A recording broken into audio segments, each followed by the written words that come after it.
Bonjour, dans ce chapitre 9 de Mlachim Bet, nous sommes à l'heure des bilans. Bilan des travaux considérables que Shlomo a menés pendant 20 ans. 7 ans de construction du temple,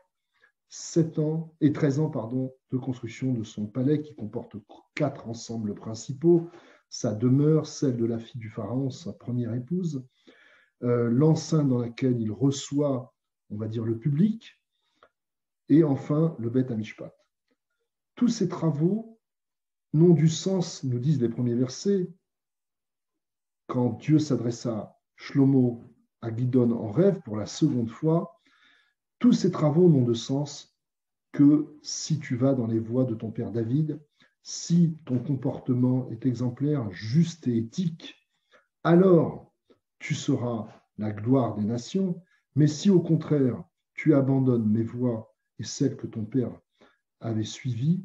eh bien, toi et ton peuple d'Israël deviendront la risée des nations. Voilà comment, dans ces 9 premiers versets, ce bilan sur la construction, sur le côté, on va dire, spirituel de la démarche de Shlomo, le bilan est fait avec un côté positif, très positif, mais en même temps un avertissement extrêmement explicite.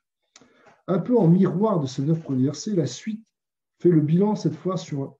le côté, on va dire, pratique de l'action de Shlomo. Pratique dans le sens de sa diplomatie, pratique dans le sens de sa puissance économique. Effectivement,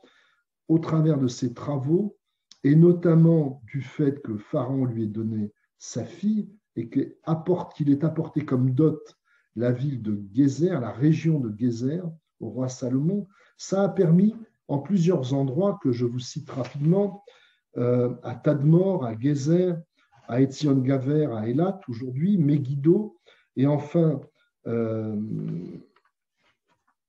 l'ai dit, Tadmor, qui est aujourd'hui la ville de Palmyre. Ces points ont été dans la dynamique de ces travaux, parce qu'il a fallu acheminer beaucoup de bois par la mer, des enclaves nouvelles que le roi Shlomo met en place, des enclaves stratégiques et économiques, qui finalement sont stratégiques parce qu'elles sont sur les grandes routes commerciales, et notamment celles qui relient du nord au sud, la région au-dessus du Liban jusqu'à l'Égypte. Donc là, il y a des écuries, là, il y a, on va dire aujourd'hui, on dirait l'infanterie, là, il y a l'aviation, et il y a même la puissance maritime à Etzion-Gaver, à Eilat. Dans ce bilan glorieux, brillant du roi Salomon, donc sur le plan économique, stratégique, il y a quand même, là encore,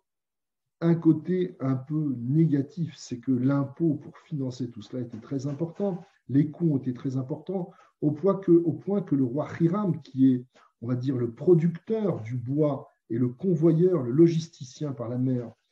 du bois, trouve que là, le compte n'y est pas. Les finances, le budget a été dépassé et il manque de l'argent. Le roi Salomon, pour faire face de façon digne par rapport à sa position qui est très très importante à l'époque, du nord au sud, eh bien, lui, dit le texte, lui donne 20 villes du Galil. Alors les rabbins se disputent pour savoir s'il a fait la concession fautive de donner des villes d'Israël, ce qu'on ne doit pas faire, ou s'il a mis en fait en impôt un certain nombre de villes d'Israël, les 20 villes d'Israël du Galil, devaient donner leur impôt à Hiram pour compléter la dette qu'avaient généré ces travaux colossaux. Les rabbins optent plus pour cette position, et effectivement, Shlomo demande à 20 habitants de 20 villes du Galil de dorénavant prélever l'impôt pour rembourser le dû au roi de Hiram, qui est un fort contributeur dans cette période de travaux, on va dire, pharaoniques. Je dis pharaonique à bon escient, me semble-t-il, puisque un des leviers de cette démarche, notamment sur les plans économiques et stratégiques, c'est la fille du roi Pharaon, et son père, le Pharaon, a donné pour dot la ville de Gézer. Tout ça pour dire que cette période de bilan où on fait à la fois un bilan sur le côté spirituel et un bilan sur le côté matériel est une forme de mise en garde que le roi Salomon va bien devoir se garder d'observer, comme nous le verrons dans les 2 chapitres suivants. Je vous remercie et à bientôt.